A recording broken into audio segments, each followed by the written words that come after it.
بسم الله الرحمن الرحيم الذين قالوا ربنا الله ثم استقاموا تتنزل عليهم الملائكة ألا تخافوا ولا تحزنوا وَأَبْشِرُوا بِالْجَنَّةِ الَّتِي كُنْتُمْ تُوعَدُونَ۔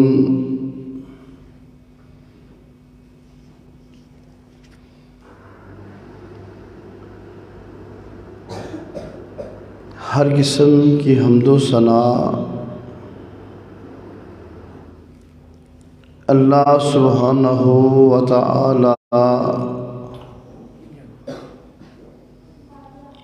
کی ذات باری تعالیٰ کے لیے انگنت لا تعداد بے شمار درود السلام آقا انعامدار پیغمبر سما سرور کونین جناب محمد الرسول اللہ صلی اللہ علیہ وآلہ وسلم کی ذات مبارکہ کے لیے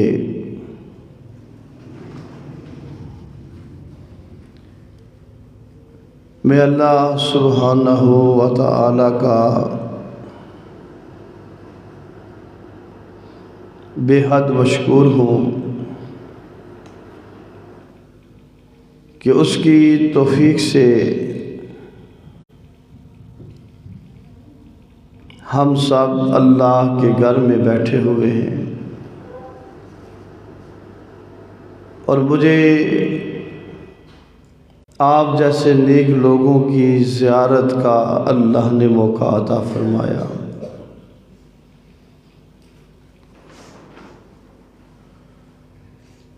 سامعین محترم،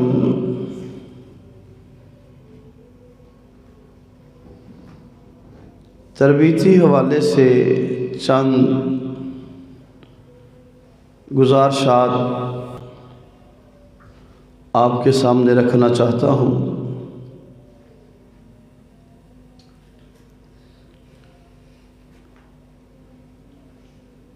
اگر مسلمان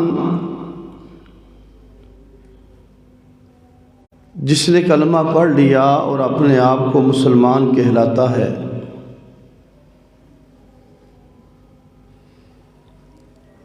اگر وہ صحیح معنوں پہ قرآن و حدیث کی پیروی کرنے والا بن جائے،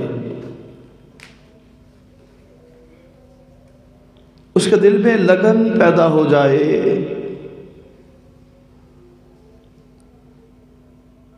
کہ میری زندگی کا ہر لمحہ اسوہ حسنہ کے مطابق گزرے، جو قرآن کہتا ہے، جو نبی کا فرمان کہتا ہے، اس کے دائرہ میں رہ کر جو بندہ اپنی زندگی کے لمحات گزارتا ہے،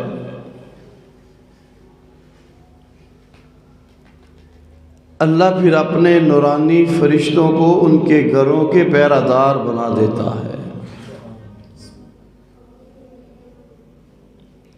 میں نے چند احادیث، چند باتیں آپ سے کرنی ہیں کہ کون سے ہم ایسے اعمال کر لیں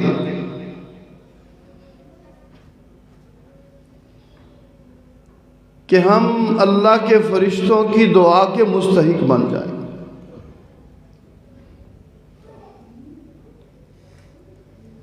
زندگی صرف مینج کرنے کی ضرورت ہے، تھوڑی سی سستی، تھوڑی سی کاہلی، اس کو دور کر کے نبی علیہ الصلوۃ والسلام کی سیرت کو بس اپنانا ہے، پھر دیکھیں اللہ کتنی رحمتوں سے ہمیں نوازتا ہے۔ سب سے پہلی بات یہ ہے کہ جو مسلمان چاہتا ہے کہ میں فرشتوں کی دعا کا مستحق ہو جاؤں، فرشتوں کی خوشخبریوں کا مستحق ہو جاؤں،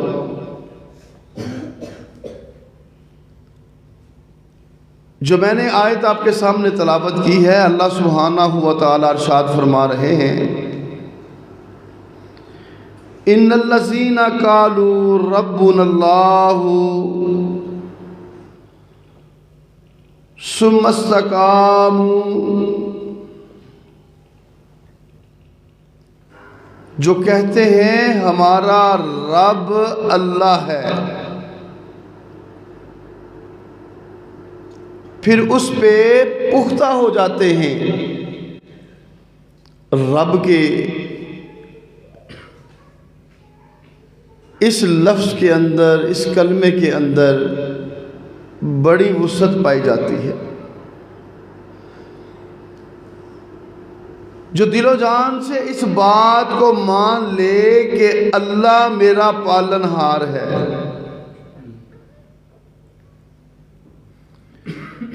اللہ نے مجھے نعمتوں سے نوازا ہے، اللہ میرا مشکل کشا ہے، اللہ میرا حاجت روا ہے، اللہ میرا بگڑی سنوارنے والا ہے، میرے دکھوں کو دور کرنے والا صرف اللہ ہے، میری پریشانیوں کا مداوع کرنے والا صرف اللہ ہے۔ جب بندے کا اس کے اوپر پختہ ایمان ہو جاتا ہے، پھر بندہ شرک نہیں کرتا۔ بنیادی بات یہ ہے کہ اپنے آپ کو شرک سے بچا کے رکھنا ہے، پھر اس پہ استقامت اختیار کرنی ہے۔ جان جاتی ہے چلی جائے مگر توحید میں خلل نہ آئے۔ میرے معزز بھائیوں، ایک بات ہم فرقہ وارانہ انداز میں سنتے ہیں۔ میں آپ کو آپ کا مخلص دوست ہونے کے ناطے سے، آپ کا مخلص بھائی ہونے کے ناطے سے آپ کے میں گزارش کرنا چاہتا ہوں، یہ زندگی بار بار نہیں ملنی، صرف ایک بار ملنی ہے۔ اگر یہ زندگی توحید پر رہی تو کامیابی ہے، وگرنہ ناکامی ہے۔ اگر زندگی میں شرک ہو گیا، انسان تباہ ہے۔ اگر انسان زمین و آسمان جتنا خلا یہ نیکیاں لے کر اللہ کے حضور جب پیش ہوگا، میرے پاک پیغمبر علیہ السلام نے فرمایا، اگر اس میں کوئی شرک والا معاملہ نکل آیا، زمین و آسمان جتنی بھی نیکیاں ہوں گی اس کے کسی کام نہیں آئیں گی، اس کے جہنم سے بچانے کے لیے اس کی نیکیاں کام نہیں آئیں گی اگر شرک کا معاملہ ہو گیا۔ اور نبی علیہ الصلوۃ والسلام نے فرمایا، اگر بندہ زمین و آسمان جتنا خلا ہے اس کے برابر اپنے گناہ لے کر اللہ کے حضور پیش ہوگا، مگر توحید ہوگی اور شرک نہیں ہوگا، اللہ چاہے گا تو اس کے سارے گناہ معاف کر دے گا۔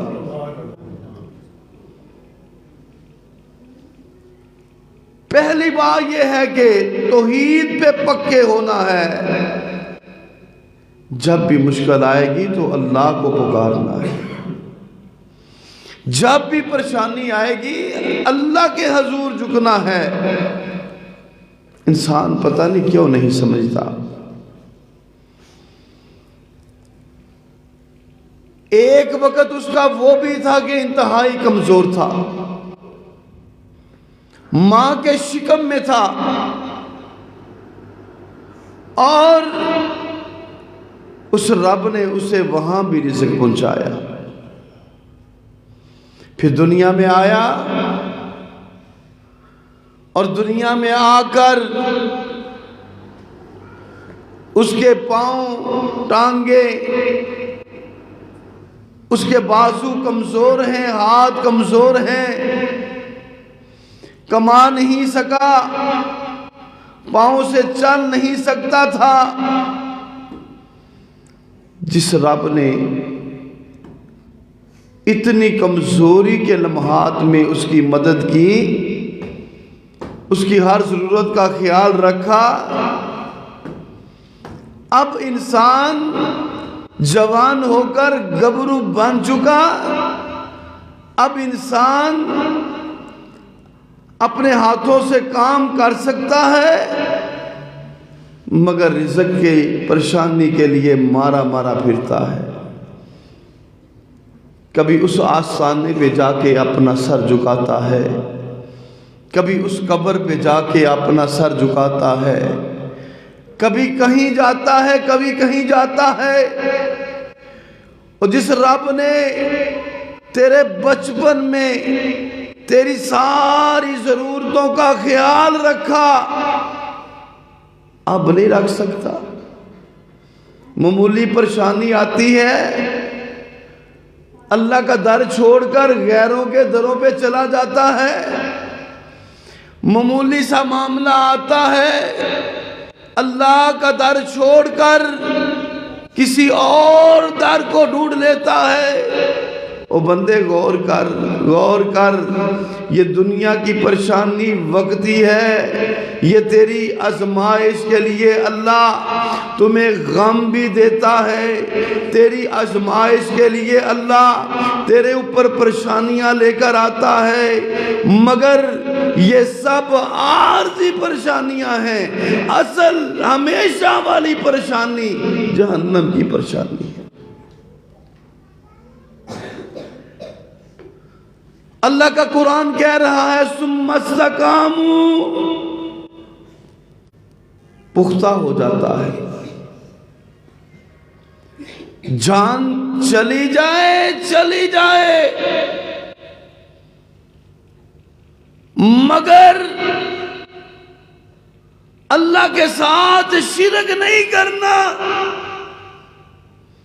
پختہ ہو گیا ہے۔ رسول اللہ صلی اللہ علیہ وسلم ارشاد فرماتے ہیں، پرانے وقتوں میں دو اللہ والے، اللہ کو ماننے والے توحید پرست، ایک مکھی کے پر کی وجہ سے جنت میں چلا گیا، دوسرا جہنم میں چلا گیا۔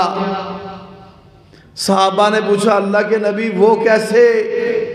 فرمایا سفر کرتے کرتے یہ دونوں اللہ والے تھے، توحید پرست سے، ایک شہر سے گزرنے لگے تو اس شہر کے، اس علاقے کے حکمران نے، بادشاہ نے ایک بت کھڑا کیا ہوا تھا، اور ہر گزرنے والے مسافر کے لیے حکم یہ تھا کہ اس کو نذرانہ دے کر، نظر دے کر یہاں سے گزرنا ہے، جو نظر نہیں دے گا گزر نہیں سکے گا، وگرنہ قتل کر دیا جائے گا۔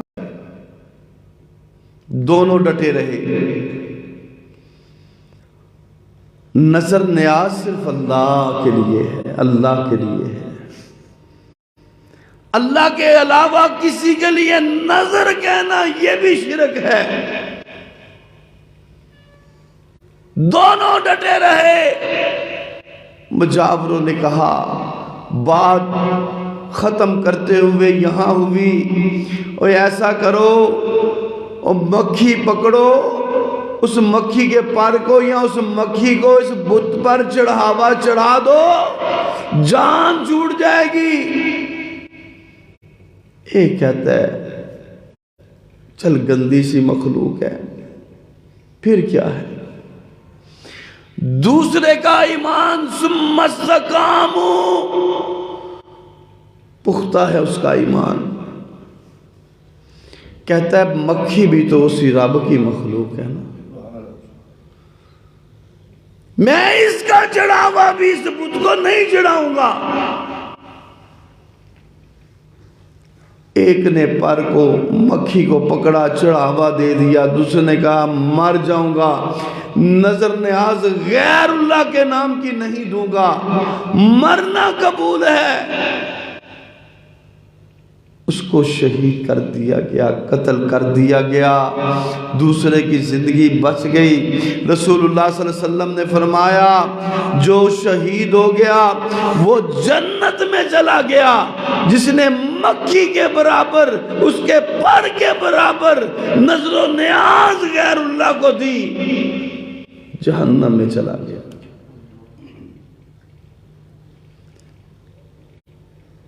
اللہ کے ساتھ شرک نہیں کرنا، جب بھی ضرورت پڑے اللہ کو پکارنا ہے، جب بھی مصیبت آئے اللہ کو پکارنا ہے۔ اللہ نے تو ہمارے لیے مسلمانوں کے لیے معاملے ہی بڑے آسان کر دیے۔ ایک ہندو مذہب کا بندہ ہے، اس کو پریشانی آتی ہے، وہ گھر سے نکلتا ہے، کبھی کوئی حجر ڈھونڈتا ہے، کبھی کوئی بت ڈھونڈتا ہے، کبھی وہ سانپ ڈھونڈتا ہے، اس کو دودھ پلاتا ہے، پھر جا کے وہ اپنی حاجت اپنے جھوٹے دیوتاؤں کے سامنے رکھتا ہے۔ اسی طرح کوئی بندہ چاہے مسلمان ہے، وہ کبھی کس در پہ، کبھی کس قبر پہ، کبھی کس قبر پہ جاتا ہے۔ او مسلمانوں، تمہارے لیے تو اللہ نے آسانیاں اتنی کر دی ہیں، تم پر پریشانی آئی ہے، تم پر دکھ آیا ہے، تمہیں دور جانے کی ضرورت نہیں، تمہیں کہیں اور جانے کی ضرورت نہیں، جہاں ہو وہیں وضو کرو، چارپائی سے نیچے اترو، اپنا جائے نماز بچاؤ، 2 نفل پڑھو اور اللہ سے دعا کر لو، اللہ وہیں قبول کر لے گا۔ فرمایا جو اپنی زندگی توحید پہ گزارتا ہے، اللہ کے ساتھ شرک نہیں کرتا، تتنزل علیہم الملائکۃ، فرشتے نازل ہوتے ہیں اس بندے پر، فرشتوں کا نزول ہوتا ہے اس بندے پر، فرشتے پھر اسے خوشخبریاں سناتے ہیں، وَلَا تَحْزَنُوا وَأَبْشِرُوا بِالْجَنَّةِ، اب ڈرنے کی ضرورت نہیں ہے، تو دنیا اللہ کے ڈر سے گزار آیا، تو دنیا اللہ کے خوف میں گزار آیا ہے، تو نے اللہ کے ساتھ شرک نہیں کیا۔ اب فرشتے اسے خوشخبریاں سنا رہے ہیں، وَأَبْشِرُوا بِالْجَنَّةِ الَّتِي كُنْتُمْ تُوعَدُونَ، تو دنیا میں اللہ کا وفادار رہا، آج دیکھ لوگ کس قدر غم میں ہیں، کس قدر پریشانیوں میں ہیں، اپنے پسینوں میں لوگ غرق ہو رہے ہیں،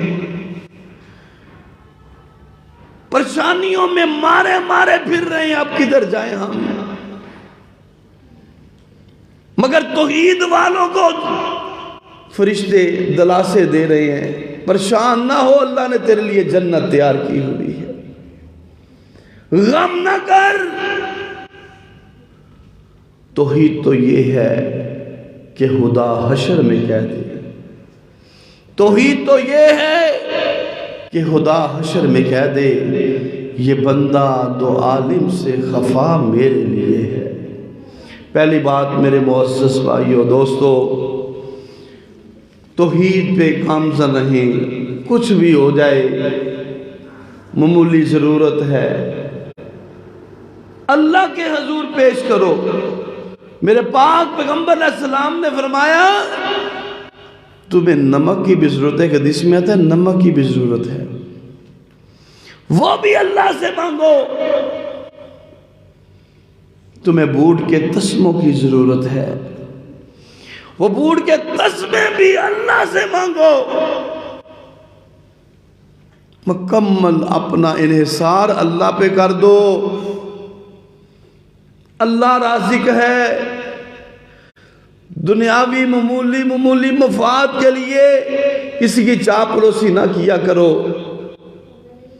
نظر ایک مومن کی صرف اللہ پہ ہونی چاہیے کہ جو کرنا ہے میرے رب نے کرنا ہے، عزت میرے اللہ کے پاس ہے، ذلت میرے اللہ کے پاس ہے، دولت میرے اللہ کے پاس ہے۔ جس کو چاہتا ہے امیر کر دیتا ہے، جس کو چاہتا ہے عزتوں سے نواز دیتا ہے۔ اب اس کے بعد اپنی زندگی کو ایک ترتیب میں لائیں، پھر دیکھیں اللہ کے فرشتوں کا کیسے نزول ہوتا ہے۔ میرے پاک پیغمبر علیہ السلام نے فرمایا جو بندہ رات کو سوتے تو سارے ہی ہیں نا بھائی، ایک بندہ تھکا ہارا سارے دن کا دنیا کما کر خراد مشین پہ کام کیا، مزدوری کی، اب اتنا تھک گیا ہوا، نہ کپڑے بدلے نہ نماز ادا کی، اسی حالت میں چارپائی پہ 2 لقمے لگائے سو گیا۔ یہ مسلمانی والا انداز نہیں ہے۔ ذرا سنیے نبی پاک صلی اللہ علیہ وسلم نے فرمایا، صحیح الجامع الصغیر میں حدیث آتی ہے، حدیث کا نمبر 3936 ہے۔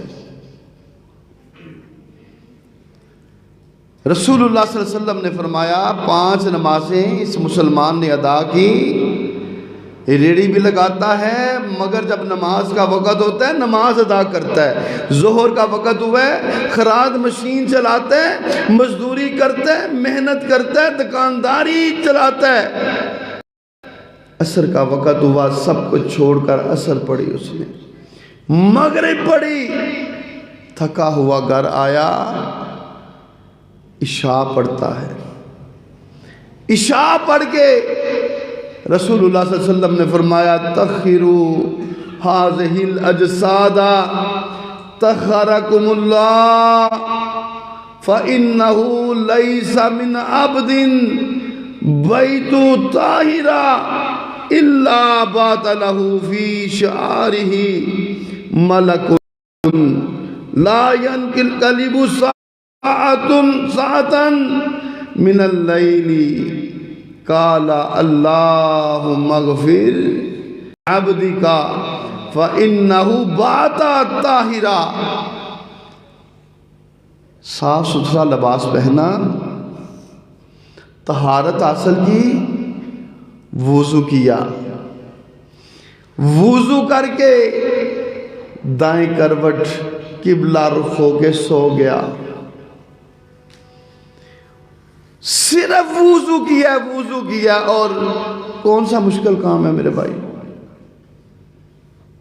صرف اپنی زندگی کو سنت کے مطابق ڈالنا ہے، کوئی اتنا مشکل نہیں ہے، صرف اپنی سستیاں اور کاہلیاں دور کرنا ہے، پھر دیکھیں اللہ کی کیسے رحمتیں ایک مومن مسلمان پہ ہوتی ہیں۔ میرے پاک پیغمبر علیہ السلام نے فرمایا سو گیا، دعا پڑھی اس نے سونے کی، اللہ نے ایک فرشتہ اس پہ مقرر کر دیا، کروٹ بدلتا ہے، اللہ اکبر، جو اللہ اور اس کے نبی کا تابع دار ہوتا ہے وہ اللہ کا خاص بندہ ہو جاتا ہے۔ اب یہ اللہ کا خاص بندہ ہو گیا، اس نے وضو کیا سنت کے مطابق، سونے کا طریقہ اس نے سنت کے مطابق اختیار کیا ہے۔ کروٹ بدلتا ہے، فرشتہ اس کے لیے دعا کرتا ہے، قالا اللہم اغفر لعبدک، اللہ اس بندے کو معاف کر دے، اللہ اس بندے کو معاف کر دے۔ کیوں؟ فرشتہ کہتا ہے کیونکہ اللہ اس نے وضو کیا ہے، تیرے نبی کی بات اس نے مانی ہے، اس لیے اللہ اپنے اس بندے کو معاف کر دے۔ ساری رات جدھر کروٹ بدلتا ہے یہ فرشتہ اس کی مغفرت کے لیے دعائیں کرتا رہتا۔ سونے لگا ہے، 7 آیت الکرسی بھی پڑھ لیتا ہے، وضو کیا ہے، قبلہ رخ ہوا ہے، دعا پڑھی ہے، 7 آیت الکرسی پڑھتا ہے۔ میرے پاک پیغمبر علیہ الصلوۃ والسلام فرماتے ہیں مسند احمد میں جلد 3 اور صفحہ 201 پر حدیث موجود ہے، میرے پاک پیغمبر علیہ السلام نے فرمایا لن یزال من اللہ حافظ ولا یقربک شیطان، ہم اپنی حفاظت کے لیے سیکورٹی گارڈ کھڑے کرتے ہیں، چوکیدار ہم پیسے دے کے کھڑے کرتے ہیں، بے شمار ایسے کیس ہیں چوکیدار ہی قتل کر جاتا ہے۔ وہ اللہ کے بندوں معمولی سا کام ہے، صرف آیت الکرسی رات کو پڑھنی ہے، آیت الکرسی پڑھ کے سونا ہے، اللہ ایک فرشتہ مقرر کر دے گا جو نگران ہوگا، ساری رات پہرے داری کرے گا، اور کوئی شیطان بھی اس کے اوپر اثر نہیں کرے گا۔ کہتے ہیں جی رات کو ہمیں ڈراؤنے خواب آتے ہیں، ہمیں شیطان تنگ کرتا ہے۔ او میرے بھائیو، جب ہم نے سنت نبوی پہ چلنا نہیں تو پھر شیطان نے حملہ ہی کرنا ہے، اور کرنا کیا شیطان نے؟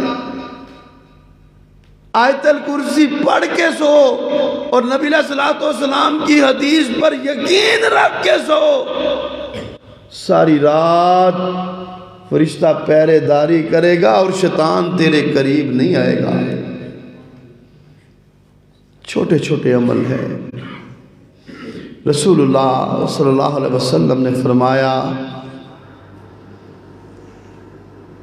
کوئی مسلمان آج جس دور سے ہم گزر رہے ہیں یہ عجیب سا دور ہے، یقین ماننے نفرت ہی نفرت ہے، سگے خون کے رشتوں میں دراڑیں اس قدر، بغض حسد کے علاوہ کچھ بھی نہیں، سینے بڑے پڑے ہیں، چاہے وہ اہل حدیث ہے چاہے وہ اہل سنت ہے، میرے سامنے سارے لوگوں کے اللہ ماشاءاللہ۔ نتیجہ کیا ہے؟ سگے بھائی ترستے ہیں کہ ہم مل کے بیٹھے کہ محبت کی بات کر لیں۔ اللہ اکبر کبیرہ۔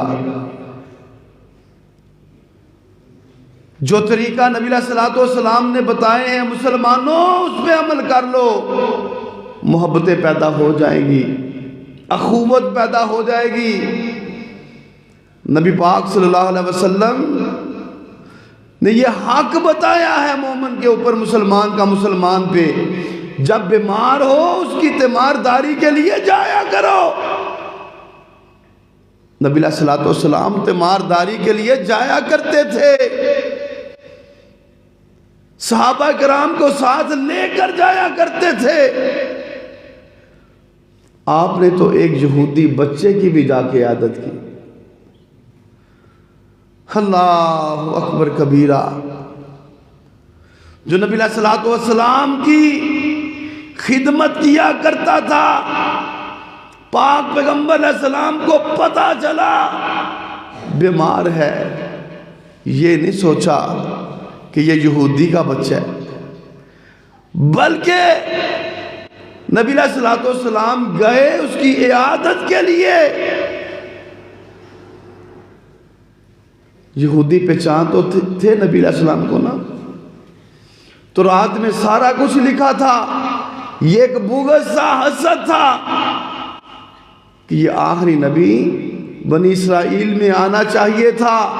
صرف اس حسد کی وجہ سے یہودیوں نے انکار کیا، وگرنہ وہ ساری صفات مانتے تھے کہ اللہ کے نبی سچے نبی.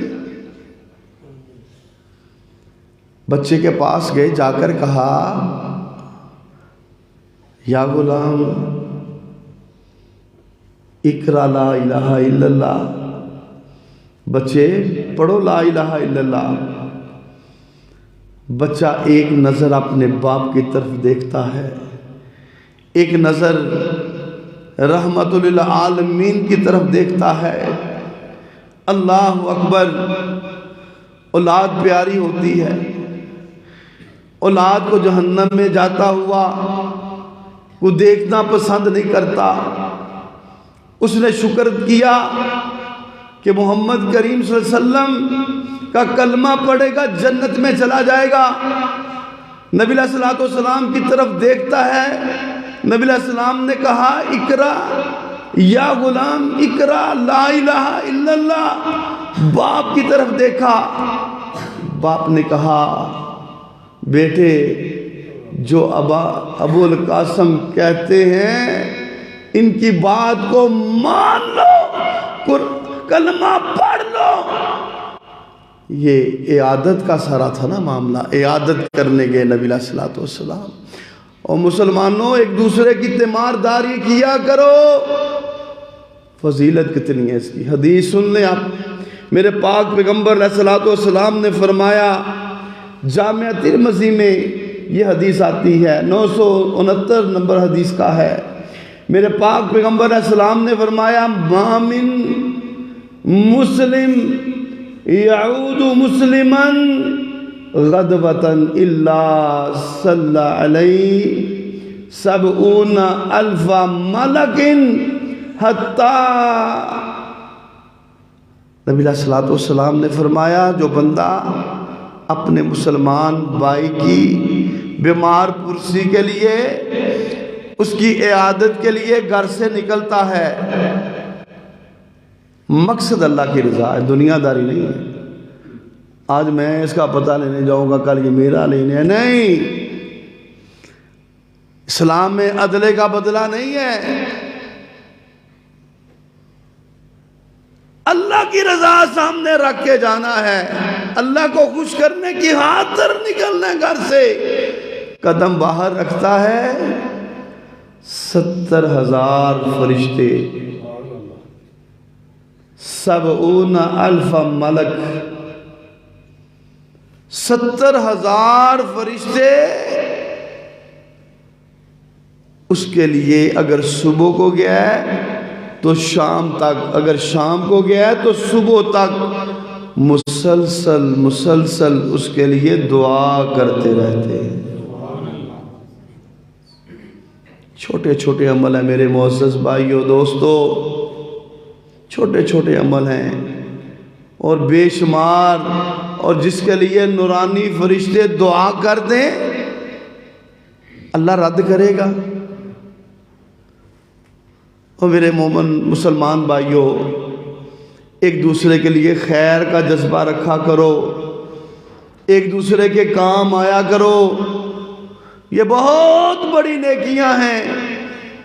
اللہ اکبر کبیرہ. میرے پاک پیغمبر علیہ السلام نے فرمایا جو کوئی مسلمان اپنے دوسرے مسلمان بھائی کی غیر موجودگی میں، ہم تو غیر موجودگی میں چغلیں کرتے ہیں، یہی ہمارا رواج ہے.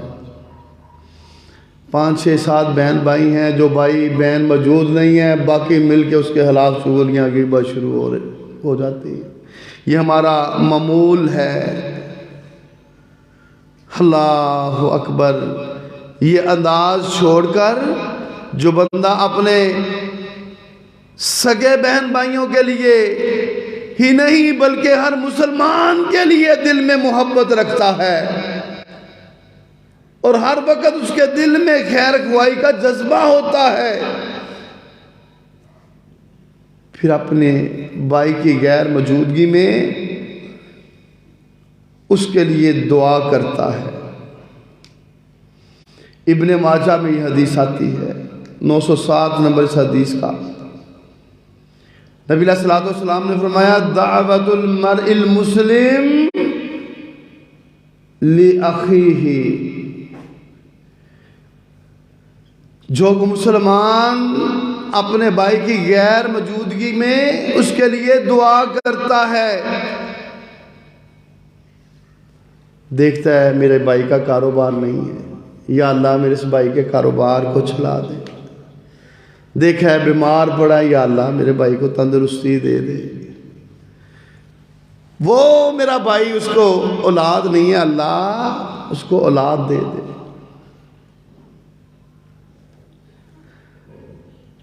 دعائیں کرتا ہے، جیسے ہی اپنے مسلمان بھائی کی غیر موجودگی میں اس کے لیے دعا شروع کرتا ہے، ایک فرشتہ آ کر اس کی گردن کے ساتھ آ کر کھڑا ہو جاتا ہے۔ فرشتہ کیا کہتا ہے؟ تو جو اس کے لیے دعا کر رہا ہے اللہ پہلے تیرے حق میں قبول کرے۔ اور لوگوں کچھ نہیں پڑا حسد میں، اور کچھ نہیں پڑا بدگمانیوں میں، اچھا گمان رکھا کرو، دعائیں دیا کرو، اگر چاہتے ہو کہ تمہارے لیے دعائیں قبول ہوں۔ انتہائی ایک آسان عمل، انتہائی، مجھے پتا ہے ساری باتوں کا آپ کو علم ہو، میں تو بس سبق دہرانے کے لیے آیا۔ تو جو فرمائیے گا، ایک آسان سا عمل، نماز تو ہم ادا کرتے ہیں مگر ہمارا انداز، پہلے نمبر پر تو محلوں کے محلے ہی بے نماز ہو گئے ہیں، گھروں کے گھر بے نماز ہیں۔ چند نمازی وہ بڑی مشکل سے، اللہ ہم کو 5 وقت کا نمازی بنا دے، اللہ اس مسجد کو نمازیوں سے بھر دے۔ نماز پڑھتے ہیں اور اتنی جلدی ہمیں ہوتی ہے، ادھر سلام پھرتی ہے، بھاگ جاتے ہیں باہر۔ اور مسلمان کے لیے جس طرح مچھلی کو اقرار سکون پانی میں آتا ہے، مومن کو سکون مسجد میں آتا ہے۔ ان مسجدوں کے ساتھ دل لگایا کرو۔ رسول اللہ صلی اللہ علیہ وسلم نے فرمایا، جو بندہ فجر کی نماز، کوئی بھی نماز، فرض نماز پڑھتا ہے اور فرض نماز پڑھ کے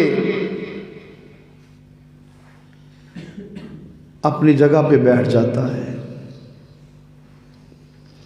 بیٹھ کر وضو کی حالت میں رہتا ہے اور کوئی اور فضول بات نہیں کرتا، فوش کلامی نہیں کرتا، کچھ سیاسی گفتگو بیٹھ کے نہیں کرتا، بیٹھا ہے اللہ کا ذکر کر رہا ہے۔ اب مرضی اس نمازی کی ہے، چاہے تو چند منٹوں کے لیے فرشتوں سے دعا لے لے۔ فرمایا جب تک یہ مسجد میں بیٹھا رہے گا، اپنی اسی جگہ پر بیٹھا رہے گا اور بیٹھ کر اللہ کا ذکر کرتا رہے گا، سبحان اللہ، الحمدللہ، اللہ اکبر پڑھتا رہے گا، میرے پاک پیغمبر علیہ السلام نے فرمایا، یقولون، فرشتے نازل ہو جاتے ہیں اور کہتے ہیں اللہم ارحمہ، اللہم اغفر لہ، اللہ اس کو معاف کر دے، اس پر رحم کر دے۔ اب یہ مرضی نمازی کی ہے کہ ان فرشتوں کی دعائیں لینا چاہتا ہے یا نہیں لینا چاہتا؟ کوئی 10 منٹ 15 منٹ میرے معزز بھائیوں فرض نمازوں کے بعد مسجدوں میں بیٹھا کرو. یہ مسجدیں آباد کرو گے اللہ تمہارے گھروں کو آباد کرے گا. ہم اللہ کے گھروں کو آباد ہی نہیں کرتے. ہم تو نمازیں پکڑانے آتے ہیں لیں بس. یہ مساجد صرف اس مقصد کے لیے نہیں بنائی گئیں. باجماعت نماز کا نبی علیہ السلام نے اس پہ زور اسی مقصد کے لیے دیا اور مرد کی نماز فرما دیا کہ ہوتی مسجد میں ہے. اتنا بڑا فتویٰ کیوں دے دیا؟ تاکہ محلے کے علاقے کے غریب ایک مرکز پر اکٹھے ہوں اور ایک دوسرے کے دکھ درد کا پتہ ہو. امیروں کو پتہ ہو غریب کتنے ہیں اس محلے میں، اور ایک دوسرے کو دکھ کو دے کر ان کے دکھوں کا مداوع کریں. اصل باجماعت نماز پڑھنے کا مقصد یہ ہے. صف اول میں کھڑا ہونا. نبی علیہ السلام نے فرمایا لوگوں تمہیں پتہ نہیں ہے کہ پہلی صف میں تکبیر اولا کے لیے نماز کے لیے کھڑا ہونا کتنا اجر ہے. اگر تمہیں پتہ چل جائے تم قرآ ڈالو اور ہر ایک کی کوشش ہو کہ میں پہلی صف میں کھڑا ہوں. اور نبی علیہ السلام نے فرمایا ان اللہ و ملائکتہ یصلون علی الصفوف الاول. جو پہلی صف کے نمازی ہیں، جو پہلی صف میں نمازی کھڑے ہوتے ہیں، اللہ کے فرشتوں کا نزول ہوتا ہے اور ان کے لیے رحمت اور مغفرت کی دعائیں وہ فرشتے کرتے ہیں. قرآن کی تلاوت جیسے ہی بندہ شروع کرتا ہے فرشتے آ جاتے ہیں. اللہ اکبر کبیرہ. ایک صحابی ہیں اسید بن حضیر رضی اللہ تعالی عنہ. یہ بخاری میں حدیث بھی آتی ہے 5018 اس حدیث کا نمبر ہے. مسلم میں بھی ہے. یہ صحابی اپنے گھر میں بیٹھے پتہ نہیں کس خشوع حضور سے قرآن کھولا اور پڑھنا شروع کر دیا. جس طرح آج ہمارے گھروں کے اندر موٹر سائیکلیں ہیں، اس وقت گھوڑے بطور سواری ہر گھر میں ہوا کرتے تھے. پاس ہی ان کا بیٹا یحییٰ لیٹا ہوا تھا. قرآن پڑھنا شروع کیا تو گھوڑے نے اچھلنا کودنا شروع کر دیا.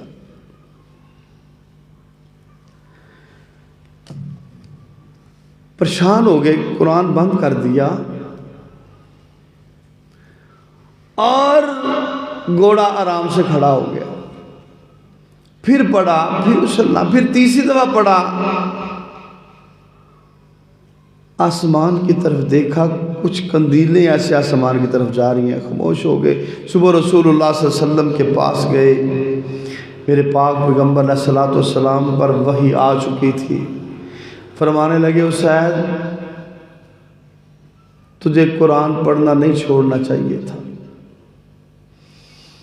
تو جس محبت کے ساتھ قرآن کی تلاوت کر رہا تھا، اللہ کے نورانی فرشتے تیرا قرآن سننے کے لیے زمین پر اترے تھے. اگر تو صبح تک پڑھتا رہتا لوگ اپنی آنکھوں سے ان فرشتوں کی زیارت کر لیتے. میرے معزز بھائیوں دوستو، زندگی تو گزر ہی جائے گی اور گزر گئی ہے. آئیے اس کو زندگی کو سنت کے مطابق بنائیں.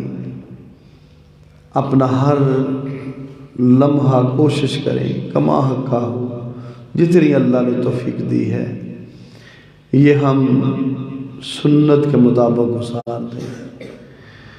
اللہ سے دعا ہے جو سنا سنایا اللہ اپنی بارگاہ میں قبول فرمائے.